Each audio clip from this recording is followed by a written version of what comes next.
Dijital okuryazarlık becerisi olmayan bireylerin büyük çoğunluğu bu konuda sınıfta kalıyor hemencecik maalesef. Anne olmak Yaradan'ın biz kadınlara bahşettiği en güzel armağanlardan, lütfettiği en güzel nimetlerden bir tanesi olduğuna inanıyorum. Kelimelerle anlatılamayacak kadar güzel, kutsal, renk, din, ırk ayrımı yapmaksızın Rabbimin yarattığı bütün güzel varlıklara, annelere hediyesidir annelik. Anne aynı zamanda kıymetli arkadaşlarım, kardeşlerim, sadece biyolojik olarak sahip olunabilecek bir nimet değildir. Malumunuz, yüreği anne olarak dünyaya gelen pek çok insan var. Babalar var. Bir çocuğu dünyaya getirebilme şansına sahip olamamış. Ancak yüreği annelikle taçlanmış çok kıymetli insanlar da var. Çocuklara çok değer veren, insan olma hasreti çok gelişmiş, çok güzel insanlar da var. Böyle bir şey ki, annelik evlatları koruyan, esirgeyen, muhafaza eden, merhamet dolu bir duygudur. Ancak annelik sadece merhametten ibaret değildir. Ben buna inanıyorum. Bana göre annelik sorumluluktur. Neden sorumluluktur?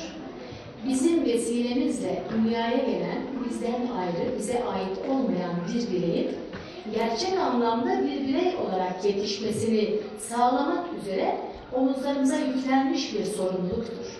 Bu sorumluluğu en iyi nasıl yaparız? Onu sadece müşfik bir şekilde sarıp sarmalayarak, her türlü tehlikeden koruyarak mı yapabiliriz? Hayır, ben buna inanmıyorum. Onun için bir birey olduğunu düşünüp, bizden tamamen ayrı, bize ait bir mal olduğunu düşünmeksizin, tamamen bir insan olduğunu kabul ederek ve hak ettiğini, ona saygı duyarak, hak ettiği saygıyı, hak ettiği değeri, hak ettiği ilgiyi, sorumluluk noktasından hareket ederek ona verdiğimiz zaman kaliteli bir annelik yapabileceğimize inanıyorum. Tabii öğretmenlerimizin işi hiç de kolay değil. Buzdağını biliriz. Buzdağında aslında biz tepede olan bölümü görürüz. Anne, baba çocuğun ilk öğretmenleridir. Ev ilk okuldur. Çocuk orada okula gidene kadar sosyalleşir. Yüce dinimizde biliyorsunuz aileye büyük önem verir. Kadına büyük değer verir. Babanın hatırına vurgu yapar. Ve en büyük örnek de biliyorsunuz iki cihan serveri Hazreti Peygamber'dir.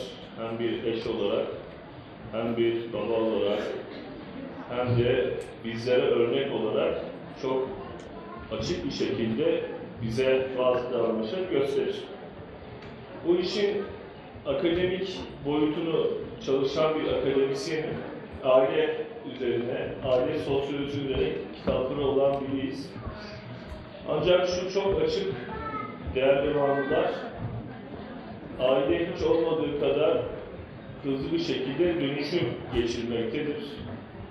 Bu dönüşüm süreçlerini iyi anlarsak, aile adı verilen ve ilkokuldan beri bize öğretilen toplumun o küçük temel taşını koruyabiliriz. Düşün, ben acaba kendimle ilgili çok fazla bilgi paylaşıyorum. Acaba bir başkasına saygısızlık mı yapıyorum? Acaba nefret duygusunu mu paylaşıyorum? Acaba bir başkası beni yanlış anlayabilir mi bu paylaşımımla? Bunları düşündüğümüzde, çünkü yüz yüze de bir şey konuşurken yanlış anlaşılmaları kolayca halletme yolumuz var. Bu ortamlarda bunu yapamıyoruz. Ve bizimle ilgili yanlış bilgilendirmeler kolayca yayılabiliyor.